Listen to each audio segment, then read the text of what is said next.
how people have these little habits that get you down? Like Bernie. Bernie liked to chew gum. No, not chew. Pop.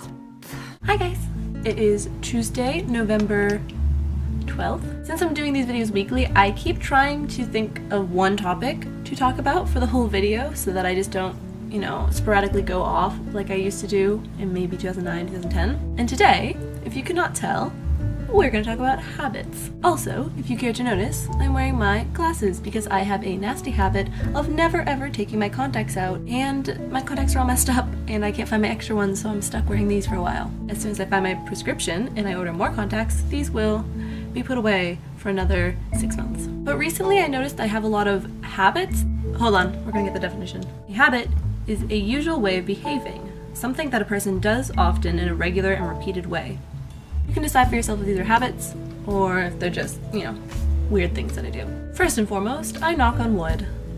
A lot. Sometimes for no reason at all. Sometimes I just see wood, I think, knock on wood, and I knock on wood. If I don't have wood, I knock on my head. I don't think people notice it, but if you ever just observed me walking down the street, I'll just reach up and knock a little bit behind my ear.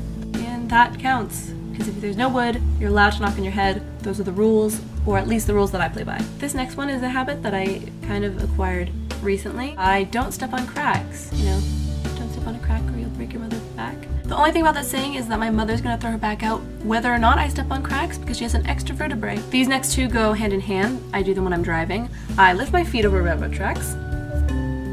I don't really know why that one's a thing, but I do. And the next car-related one is I hold my breath when I drive by cemeteries. I think that one originated because it's supposed to be respectful to not breathe because everyone in the graveyard's dead and they can't breathe. The cemetery one is fun until either the cemetery is huge and you almost suffocate, or unless you have to stop next to one. There's a graveyard in my town, and if I get stuck next to that one, I breathe, say dead rabbit, and then knock on my head. Don't know where the dead rabbit comes in. I'm pretty sure that's what someone told me to say when you're sitting around a fire to keep smoke from coming at you. I can't explain myself, I'm sorry. Similar to how when I get an eyelash, I try to flick it over my shoulder, even though I'm pretty sure that's what you do with salt. I think I just keep taking superstitions and tweaking them to make things more fun. I'm sure I have more habits than this, but those are all the ones I wrote down in the last week. But one habit I had when I was little, which no one seems to have shared with me, I used to play with my lymph node. I think it's a lymph node.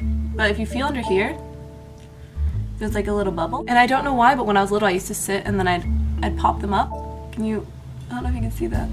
I don't recall if any of you guys actually wanted to hear about the movies I'm watching or not, but I'm doing it anyway. This last week I didn't watch many, I only watched one. I watched Silence of the Lambs. I've seen it before, but I think the first time I just didn't really retain it. It's very good. I liked it a lot. One of these days I'm gonna sit down and actually decide exactly what I'm gonna tell you about the movies before I start videotaping. I guess I will see you guys next Tuesday. Bye!